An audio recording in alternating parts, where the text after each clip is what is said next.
अजी भाऊ राख्या किती कितीच्या आजी? अजी ताई, राख्याच्या किमतीचा बिलकुल टेन्शन असू नको घ्या. बिलकुल स्वस्त्याच आहेत. वरच्या राख्या नाही का 20 रुपयाच्या आणि खालच्या लाईनीतल्या राख्या 200 रुपयाच्या.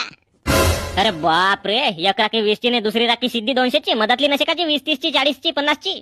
नाही जी बापा, 20 चीच आहे. त्याच्या मधातली नसे, मग सिद्धी 200 ची आहे. बरं बरं अजी, 20 च्या राखीमध्ये ना 200 च्या राखीमध्ये कोणता फरक आहे जी? हा का बाई, एवढा नाही समजा का तुला? 20 च्या राखीमध्ये ना 200 च्या राखीमध्ये फक्त 180 रुपयाचा फरक आहे. हेट कराक, बोलण्याची चवाय का रे तुला? तुला ते गोष्ट विचारलो मी. हा एवढी महाग कशी म्हणलो? अजी ताई, तेवढी महाग कशी म्हणजे राखी तशीच आहे ना जी. मग तिथे हिरे फिट केलेत, हिरे लहान लहान. बाप रे, 200 ची राखी घेऊ का रे मी? माझी रोजी आहे रोवण्याची 150 रुपये दिवसाची, आणि 200 ची राखी घेऊ? अजी ताई, राखीचा सण येते वर्षातून एकच वेळ. एक वेळसाठी तुम्ही 200 रुपये खर्च नाही करू शका का ताई? तुमच्या जगण्याला काय अर्थ आहे ताई? झाडवा ना 200 रुपये का झाडा